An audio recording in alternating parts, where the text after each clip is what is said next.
नहि ज्ञानेन सदृशं पवित्रम् इह विद्यते तत्स्वयं योगसंसिद्धः कालेनात्मानि विन्दति। આપ સર્વને શ્રીમદ ભગવદ્ ગીતા જયંતીની ખૂબ ખૂબ વધાઈ, ખૂબ ખૂબ શુભકામનાઓ.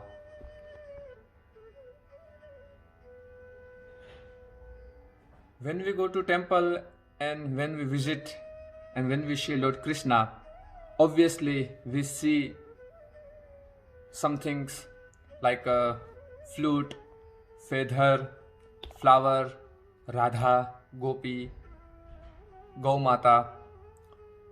But when we meditate Sri Krishna, we must remember few things like wisdom, love, knowledge and spirituality.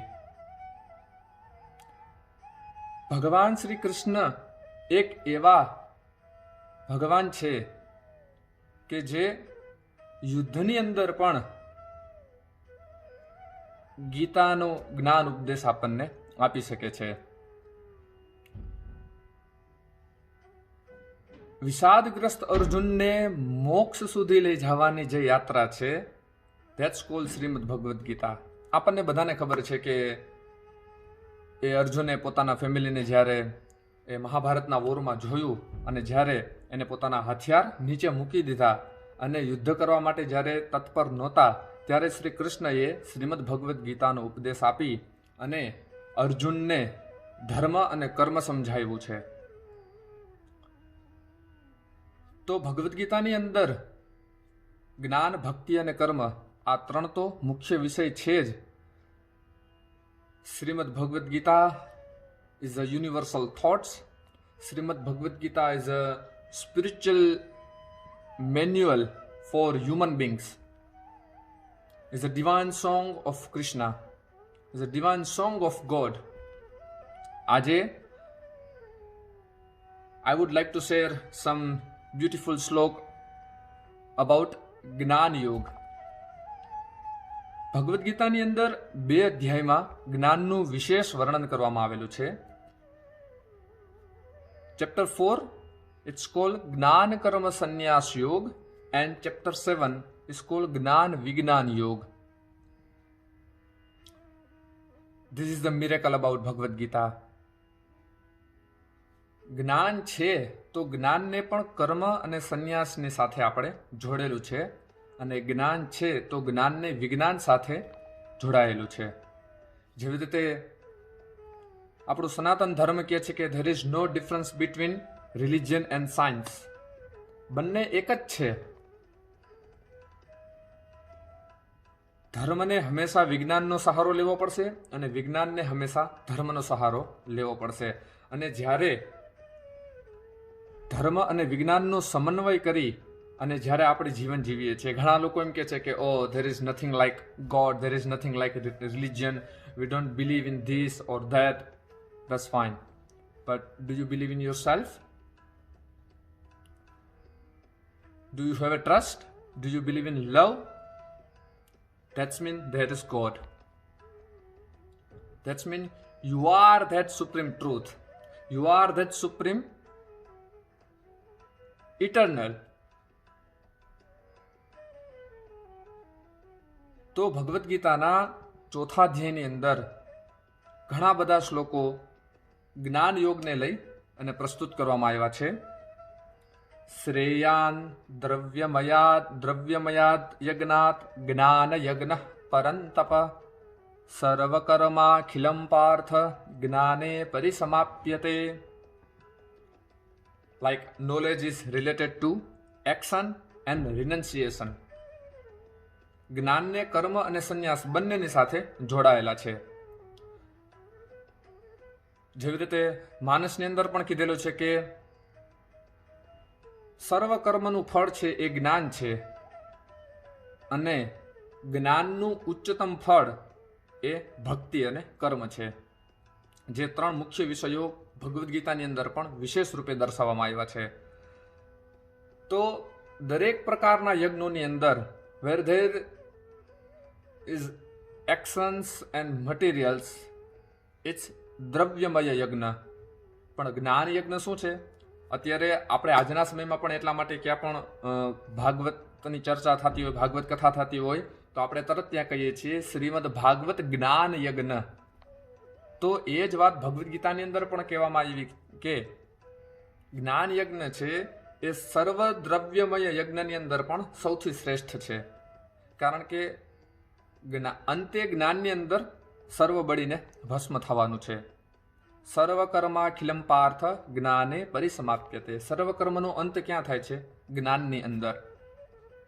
સંસ્કૃતની અંદર કહેવામાં આવ્યું છે કે જ્ઞાજનોર્જા આવા ધાતુઓથી જ્ઞાન શબ્દની વ્યુત્પત્તિ થાય છે. દરેક ભાષાના જેટલા પણ શબ્દો છે એની વ્યુત્પત્તિ કોઈક ને કોઈક ગ્રામેટિકલી રીતે થતી જ હોય છે. એ જ રીતે સંસ્કૃતની અંદર આપણે ઘણીવાર આ વિષય ઉપર આપણે વાત ચર્ચા કરેલી છે. તો એ જ રીતે જની પ્રાદુર્ભાવે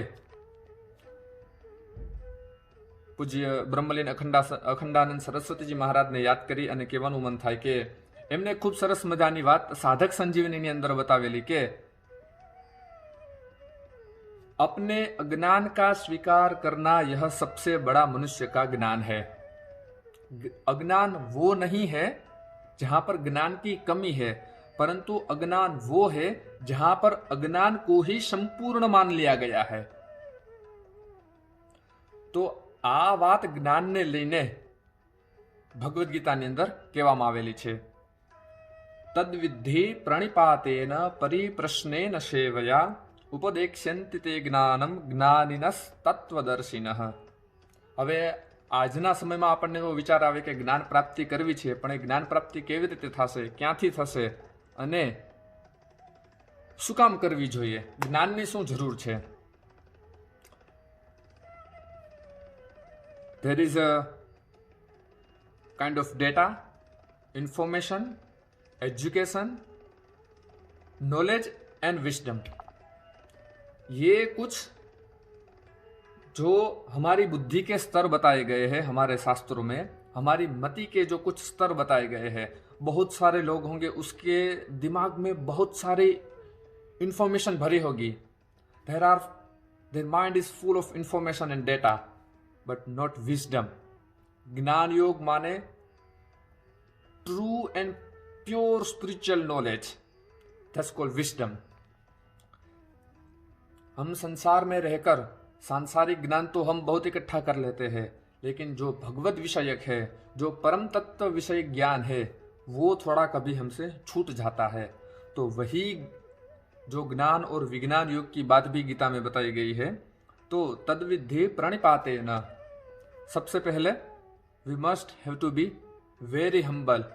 if we want to attain that wisdom और ज्ञान, फर्स्ट रिक्वायरमेंट इज हम्बल. पूरे विवेक से हम सदगुरु शरण में जाए. प्रणिपातेन परिप्रश्नेन, बाय क्वेश्चनिंग. हमारे अंदर जो परमात्मा को जानने की जो जिज्ञासा है, वैसे भी पूज्य सदगुरुदेव भगवान पूज्य भाई श्री बहुत बार कथा सत्संग में बताते हैं कि ज्ञान प्राप्ति की जो भूख है उसे हम कहेंगे जिज्ञासा. तो साधक के अंदर जब पूर्ण रूप से वो जिज्ञासा प्रकट हो जाए तो उसे कहेंगे हम जिज्ञासा.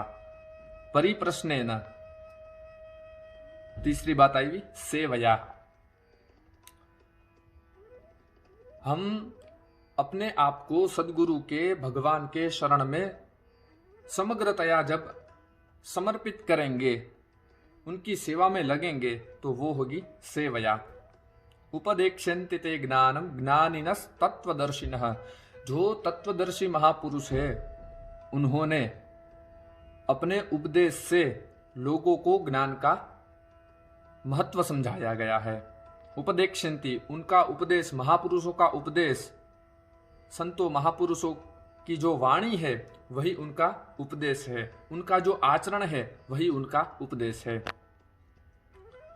आगे बताते हैं अपि चेदसि पापेभ्यः सर्वेभ्यः पापकृत्तमः सर्वं ज्ञानप्लवेनैव वृजिनं सन्तरिष्यसि.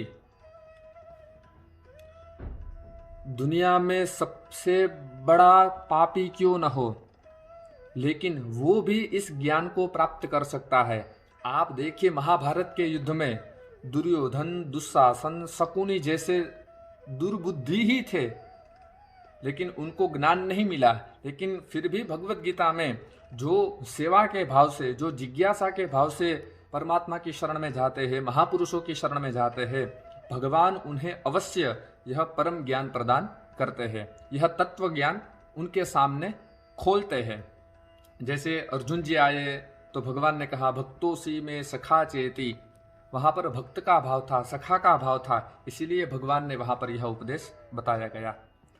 तो कोई भी महापापी क्यों ना हो, वो भी इस boat of knowledge, boat of wisdom, उनमें बैठकर संसार सागर से वह पार हो सकता है। We all want to go beyond this material world. हम सबको इस संसार सागर से पार जाना है, हमें इस सुख और दुख के चक्कर में से हमें मुक्त होना है। तो यही बात भगवत गीता में हमें समझाई गई है। आगे कहते हैं श्रद्धावान लभते ज्ञानम तत्परः संयतेन्द्रियः ज्ञानम लब्ध्वा पराम शांति अचिरेणाधि गच्छति। ज्ञान प्राप्ति की पहली शर्त है श्रद्धा।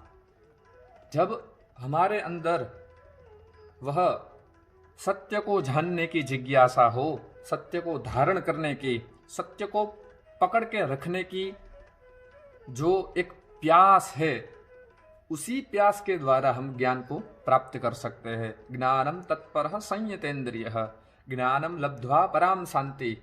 शांति चाहिए वो ज्ञान से मिलेगी, ज्ञान चाहिए वो श्रद्धा से मिलेगा। तो जब वह परम शांति हम अपने अंदर खोजेंगे, हम अपने अंदर पालेंगे, तो समझिए कि हम श्री कृष्ण की तरह इस संसार सागर में रहते हुए भी हम इस संसार सागर से अलिप्त है। जो जग में रहूं तो ऐसे रहूं, ज्यों जल में कमल का फूल रहे, मेरे सब गुण दोष समर्पित हो, भगवान तुम्हारे हाथों में। संसार में रहते हुए भी संसार में हमें नहीं रहना है, ये बात हमें भगवत गीता समझाती है। आगे के श्लोक में भगवान कहते हैं अग्नश्च अश्रद्धानश्च संशयात्मा विनश्यति, नायम लोकोस्ति न परो न सुखम संशयात्मनः। अब देखिए, जहां पर ज्ञान नहीं है, जहां पर विजडम नहीं है, वहां पर क्या होगा? इंसान का पतन। हमारे पतन की शुरुआत हमारे विचारों से शुरू होती है। हमारी अधोगति और हमारी ऊर्ध्वगति, ये सब हमारे विचारों पर निर्धारित है। तो अग्नश्च अश्रद्धानश्च, देखिए वेदों में भी यही बात बताई, प्रज्ञानम ब्रह्म, दैट ब्रह्म इज सुपीरियर, और वही पर ब्रह्म के अंश हम है। ममेवांशो जीवलोके जीवभूतः सनातनः, मनः षष्ठानीन्द्रियाणि प्रकृतिस्थानि कर्षति। तो वही परमात्मा के, वही सच्चिदानंद के हम अंश होने से हमारे अंदर भी वह आनंद, वह प्रेम, वह शांति, वह हमारे अंदर है ही। बस भगवत शरणागति प्राप्त करके, महापुरुषों की सेवा करके वह परम शांति हमें मिल सकती है। अन्यथा अग्नश्च अश्रद्धानश्च, यदि जीवन में ज्ञान प्राप्ति की भूख नहीं है, यदि जीवन में श्रद्धा नहीं है, जीवन में विश्वास नहीं है, और जीवन पूरा संशयों से जब भरा हुआ है, तो उसका क्या होगा? विनाश। तो नायम लोकोस्ति न परो, जिनके मन में हर पल संशय रहता है, જેના મનમાં હંમેશા ડાઉટ જ હોય, સમજ લેવાનું કે એ વ્યક્તિનું પતન શીઘ્ર થવાનું છે। તો એટલા માટે શંકામાં નહીં પણ શ્રદ્ધામાં જીવીએ, વૈરમાં નહીં વિશ્વાસમાં જીવીએ, ભયમાં નહીં ભક્તિમાં જીવીએ અને પ્રેમમાં જીવીએ। કારણ કે આ બધા સદગુણો, આ બધા દૈવી ગુણો વ્યક્તિને પરમાત્મા સુધી પહોંચાડે છે।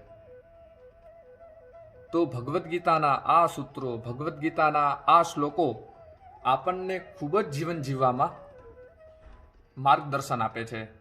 જેવી રીતે પહેલા પણ વાત કરેલી કે શ્રીમદ ભગવદ્ ગીતા એ કોઈ વ્યક્તિ, જાતિ કે ધર્મ માટે નથી, પણ શ્રીમદ ભગવદ્ ગીતા માનવ માત્ર માટે છે. શ્રીમદ ભગવદ્ ગીતા એ પ્રત્યેક માનવના કલ્યાણ માટે જરૂરી છે. તો એ જ ભગવદ્ ગીતાની જયંતિ નિમિત્તે, મોક્ષદા એકાદશીના નિમિત્તે આપણે બધા પણ આપણા મોહનો ક્ષય કરી અને એ પરમાત્માને પ્રાપ્ત કરીએ, એવી જ ભગવાનના ચરણોમાં પ્રાર્થના સાથે જય શ્રી કૃષ્ણ. નારાયણ. Thank you.